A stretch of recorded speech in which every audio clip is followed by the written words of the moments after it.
We got Brian Kosiara of the valedictorian of the senior class at Brother Rice High School. Not quite the end of the year yet, but he's working hard. Brian, first question for you is, what do you personally do to help the environment, and what aspects do you think you can improve on? Well, I think just common sense, turning off the lights when you're not in the room, turning off the water, stuff that makes economic sense, I think is the easiest for people to see in their everyday lives, and the easiest to do, when you do see those water bills and when you do see those other utility bills, you kind of get a wake-up call, I don't need to be spending all this, I don't need to be using all this energy. I think those are the easiest ways that people can actually save money and both help the environment. As far as fluorescent light bulbs, I think they're great. There are some there are some disadvantages, including the mercury that's in them and the cleanup processes if you break one. But again, I think simple things are the best, and they add up the best to give us the desired effect. Okay, great.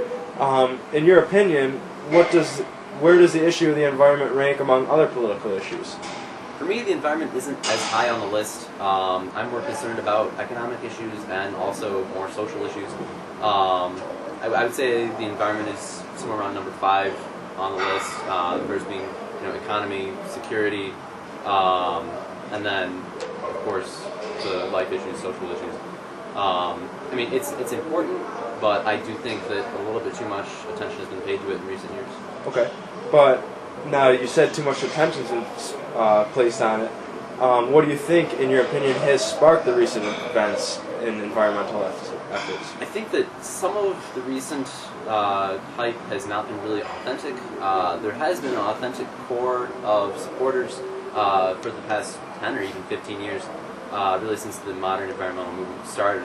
That core has been growing in numbers, but then there is a widespread fluctuation that has occurred just within the past few years, and I think unfortunately it's been politicized, and there's a lot of hype in the media, and a lot of young people especially are just being converted to certain political ideologies just because of this one issue. It's a very emotional issue. Either you're all in favor of saving the environment, or you don't think it's a big issue, and it's really a flashpoint issue for a lot of people, but I don't think it should be. Everyone at Brother Rice knows that you were an avid supporter of John McCain in the past election, but with Barack Obama as president, what kind of environmental legislation or new policies do you think we can expect in the future?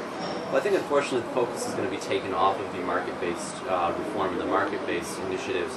I do think, as a more conservative, capitalist, of course, that the economic mechanisms are the best way to handle any issue. The economy will adjust.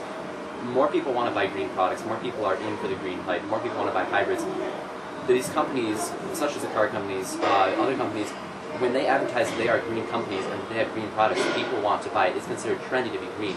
So I think the economy will handle it itself. I am not really a supporter of government intervention and new government programs and policies in order to deal with some of these problems. Unfortunately, I think Barack Obama's going to do that, and I think he's actually going to take it a little bit too fast.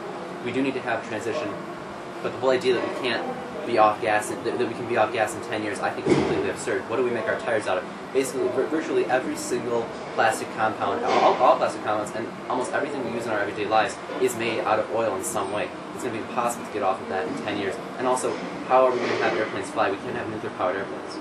True. You talked about common sense as the biggest way to live greenly, but I'm sure you're not perfect in your life at home. What do you think you could do to be more green? In general, even be more careful, turning off the lights when I leave the room, I try, and my parents still remind me, they have to remind me, even turning down the thermostat a couple degrees, driving a little bit more efficiently on the roads, leaving a little bit of extra time so that you're not slamming on the accelerator and then slamming on the brakes every 5 minutes, and drive a little bit slower. It does save on gas, and I found that I've tried it. Unfortunately, I don't have the most time to be driving slow, but probably just allotting a little bit more time for driving, and just using more common sense. And when you do look at those utility bills, it is kind of a wake-up call. Okay. Yeah, well, Brian's certainly a busy guy, and we thank you for your time. And that's all we got for Brian Kosiara today. Thanks. Yeah, no.